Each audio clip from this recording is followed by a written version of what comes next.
A ideia desse vídeo é que a gente fale muito rapidamente sobre algumas referências anatômicas que são simples, mas são importantes quando a gente fala das medidas para glicemia ou oximetria.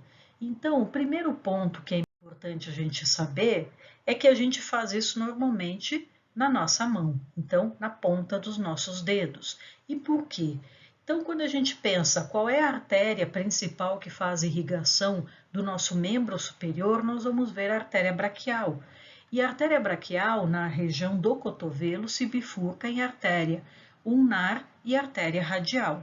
A artéria radial e a artéria ulnar vão também formar ramos, vão formar arcos arteriais e ramos que vão irrigar a palma da mão e os nossos dedos. E um ponto que é importante é, essas artérias, elas são bastante profundas em comparação à posição das veias, isso é importante para proteção. E um ponto que é interessante é o seguinte, essa imagem é uma daquelas imagens de infusão de uma resina dentro do sistema arterial, então aqui a gente vê a artéria ulnar e a artéria radial, formando um dos arcos da palma da mão, e aqui formando então as artérias digitais. E o que chama atenção?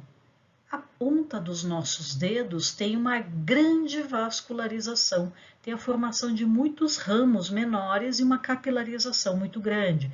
Por quê? Porque nós temos evolutivamente a necessidade de fazer um contato com qualquer estrutura para que a gente possa perceber o nosso ambiente. Então, a gente tem terminações nervosas de tato, calor, pressão, dor.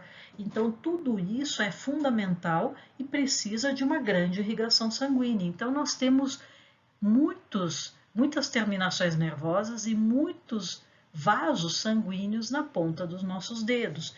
Por isso, a estratégia excelente para que a gente tenha uma gotinha necessária para a medida da glicemia. É claro que se eu estiver no laboratório, eu vou fazer uma medida de uma veia maior, então eu vou utilizar, na verdade, as veias superficiais do meu braço, só que isso tem que ser feito numa outra condição, numa condição de controlada com uma pessoa capacitada.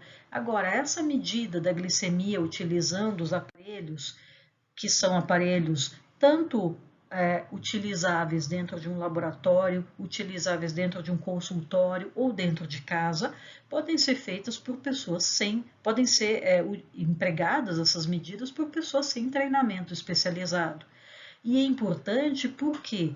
Porque essas pessoas, muitas vezes um indivíduo diabético, pode fazer o controle da glicemia em casa. O que é interessante, então, é por que eu tenho que espetar a ponta do meu dedo com o lancetador?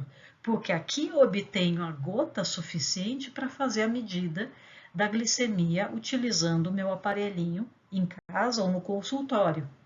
Mesma ideia é a da medida da pressão parcial de oxigênio ou da porcentagem de oxigenação daquele sangue arterial que está passando por aquela vascularização intensa na ponta do dedo.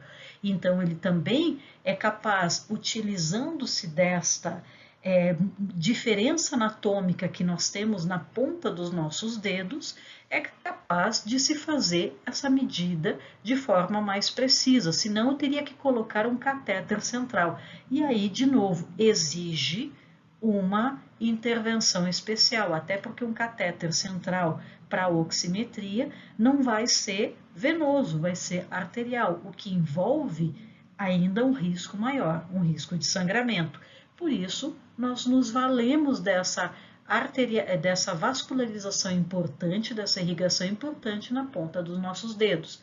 Mesma coisa para a glicemia. Se eu não quiser espetar a ponta do meu dedo e espetar o meu antebraço, eu não vou conseguir ter a mesma facilidade para obter aquela gota de sangue, porque eu não tenho a capilarização.